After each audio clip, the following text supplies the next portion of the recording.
রাজবাড়ীবাসী, গতকাল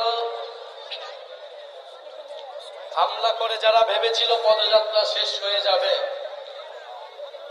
তারা সুযোগের ব্যবহার করে ভেবেছিল আতঙ্ক তৈরি করবে সারা দেশে, মানুষ আর আমাদের পথসভায় পদযাত্রায় আসবে না। যদি তারা সশস্ত্র কায়দায় না আসতো, আমরা বিশ্বাস করি আজকে রাজবাড়ীতে যত মানুষ হয়েছে, গোপালগঞ্জের সাধারণ মানুষ ঠিক ততটাই আমাদের সমাবেশে আসবে। প্রিয় রাজবাড়ীবাসী, আজকে আপনারা এসে প্রমাণ করে দিয়েছেন জাতীয় নাগরিক পার্টি, জুলাই গণ অভ্যুত্থানের নেতৃবৃন্দের প্রতি আপনাদের আস্থা, আপনাদের ভালোবাসা, সেই ঠিক একই পরিমাণ ভালোবাসা আস্থা আপনাদের প্রতি আমাদের রয়েছে। আপনাদের মেধাবী সন্তানেরা আমাদের জাতীয় নাগরিক পার্টিতে রয়েছে, যারা এই দল নয় পুরো বাংলাদেশকে বিশ্বের বুকে উজ্জ্বল করছে। আমাদের খালেদ সাইফুল্লাহ ভাই, আমাদের সৈয়দ জামাল ভাই এবং আপনাদের প্রিয় ভাবি তাসনিম যারা। প্রিয় রাজবাড়ীবাসী, আপনারা রাজবাড়ির সমস্যার কথা শুনলেন, আপনাদের সন্তানেরা আপনাদের সামনে প্রতিশ্রুতি দিলেন। আমরা মনে করি সবার আগে সমস্যা খুঁজে বের করতে হবে। যদি আমরা সমস্যাই না জানি আমরা সমাধানটা কি করব, আমরা তাই আগে সমস্যা খুঁজে বেড়াচ্ছি এখন সারা দেশে।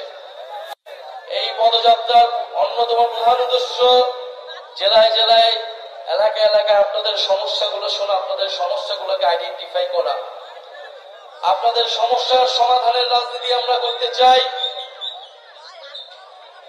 আমাদের অন্যান্য নেতৃবৃন্দ বললেন, জাতীয় নাগরিক পার্টি গণ অভ্যুত্থানের পরে যে ইনসাফের বাংলাদেশ, বৈষম্যহীন গণতান্ত্রিক বাংলাদেশ গড়ে তুলতে চেয়েছিল, সেই বাংলাদেশ বিনির্মাণে আমরা জানি লড়াই অনেক দিকে আমাদেরকে এখন করতে হবে।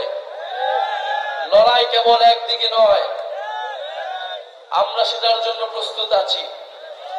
আমরা জানি আমাদের জীবনের নিরাপত্তা আপনারা, আমরা ছাড়া আর কেউ দিবে না। আপনারাই আমাদের বৈধতা, আপনারাই আমাদের নিরাপত্তা। আমরা জীবনের সেই ভয় করি না, সেটা গত বছর জুলাই মাস থেকে রাজপথে নেমেছি, যেই প্রতিশ্রুতি নিয়ে নতুন বন্দোবস্ত প্রতিষ্ঠার জন্য, সেই প্রতিষ্ঠার নতুন দেশ প্রতিষ্ঠার আগ পর্যন্ত আমরা রাজপথ ছাড়ছি না, এটা আমরা সুস্পষ্ট ভাবেই জানিয়ে দিয়েছি। আরেকটি কথা বলতে চাই, আওয়ামী লীগকে আমরা 5ই আগস্টের পরেই বলেছি যে আওয়ামী লীগ কেবল একটা রাজনৈতিক দল না,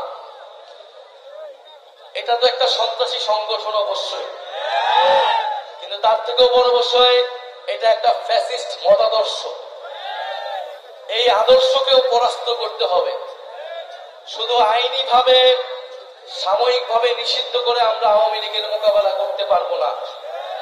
আওয়ামী লীগকে আমাদের আইনি ভাবে, রাজনৈতিক ভাবে, সাংস্কৃতিক ভাবে, বুদ্ধিভিত্তিক ভাবে মোকাবেলা করতে হবে। ফলে আমরা আমাদের শত্রু চিহ্নিত করেছি মুজিববাদ।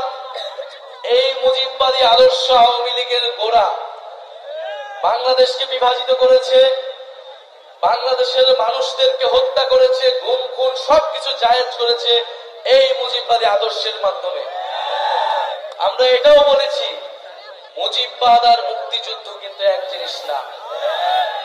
ফলে আমাদের এই মুজিববাদীদের হাত থেকে আমাদের মুক্তিযুদ্ধকেও রক্ষা করতে হবে, বাংলাদেশের জনগণকে রক্ষা করতে হবে, ভবিষ্যৎ প্রজন্মকে রক্ষা করতে হবে। যারা বাংলাদেশকে দিল্লির হাতে তুলে দিয়েছিল, বাংলাদেশকে তাবেদারি রাষ্ট্রে পরিণত করেছিল, তাদের হাত থেকে রক্ষা করে সার্বভৌম বাংলাদেশ প্রতিষ্ঠা করতে হবে। সেই লড়াইয়ে আমরা জানি রাজবাড়ীবাসীকে আমরা পাশে পাবো। রাজবাড়ীর সাহসী সন্তানেরা জুলাই গণ অভ্যুত্থানে শহীদ হয়েছে, সেই শহীদদের আদর্শকে, আকাঙ্ক্ষাকে আমরা ধারণ করি। আমরা জানি আমাদেরকে কেউ পরাজিত করতে পারবে না, আমরা জানি আমাদের শত্রু মিত্রকে, আমাদের লক্ষ্য কি। প্রিয় রাজবাড়ীবাসী কি জানে তাদের লক্ষ্য কি? আমরা কি জানি আমাদের লক্ষ্য কি? আমরা জানি আমাদের লক্ষ্য নতুন বাংলাদেশ বিনির্মাণ করা। সেই লড়াইয়ের আহ্বান জানাচ্ছি। 3 আগস্ট আমরা শহীদ মিনারে জড়ো হচ্ছি। রাজবাড়িবাসীকে আহ্বান জানাচ্ছি, আজকে 17 জুলাই সময়ের স্বল্পতার কারণে আমাদের সংগ্রামী সদস্য সচিব আক্তার হোসেন কথা বলে নেই। আজকের এই দিনে আক্তার হোসেন গ্রেফতার হয়েছিলেন ঢাকা